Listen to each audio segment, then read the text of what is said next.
আসসালামু আলাইকুম রহমতুল্লাহ বরকাতুহু। তে বন্ধুগণ, আশা করি আল্লাহ পাকের রহমতে সকলে সহি সালামতে আছেন। তে কবি গাজী আক্কাস আলী ইউটিউব চ্যানেল 017140885009 এর পক্ষ থেকে আপনাদের সকলের প্রতি রইল একান্ত আন্তরিক শুভেচ্ছা ভালোবাসা। তে বন্ধুগণ, এখন আপনাদের সামনে যে বয়ানটা রাখবার চেষ্টা করব, বয়ানটার নাম হলো জটিল রোগে হোমিওপ্যাথির বাজিমাত। কি ভিডিওটা? জটিল রোগে হোমিওপ্যাথির বাজিমাত।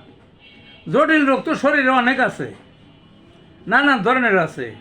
তার মধ্যে একটা হলো নাকে পলিপাস। নাকের মধ্যে পলিপাস যার হয়, দেখা যায় গোটা গোটা হয়, হয় এক নাকে অথবা দুই নাকে। কারো কারো মাংস বেড়ে যায়, কারো কারো খাল সব মোটা হয়ে ওঠে। তারপরে নাকের মাঝখানে যে ডিভাইডার থাকে, এই ডিভাইডার বাঁকা হয়ে যায়, অর্থাৎ নাকের মাঝের যে হাড় এটা বাঁকা হয়ে যায়। সাথে সাথে ঠান্ডা, সর্দি, জ্বরা ভাব, ওলা ধরে থাকে, লোম খাড়িয়ে থাকে, বুঝলেন না?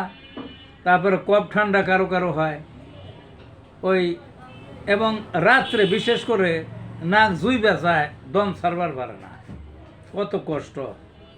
এই সমস্ত যে লক্ষণই হোক, হোমিওপ্যাথিকে এর ভালো চিকিৎসা আছে এবং সহজেই সারে।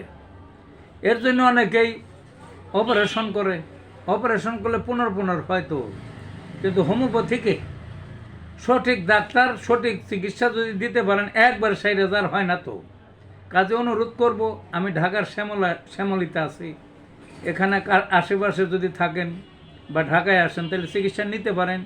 আর তাছাড়া যার যার এলাকায় বিজ্ঞ যে হোমিওপ্যাথিক ডাক্তার আছে তাদের কাছ থেকে চিকিৎসা নেবেন। নাকের পলিপাস থেকে অবশ্যই চিরতরে মুক্তি পাবেন। ভালো থাকুন বন্ধুগণ।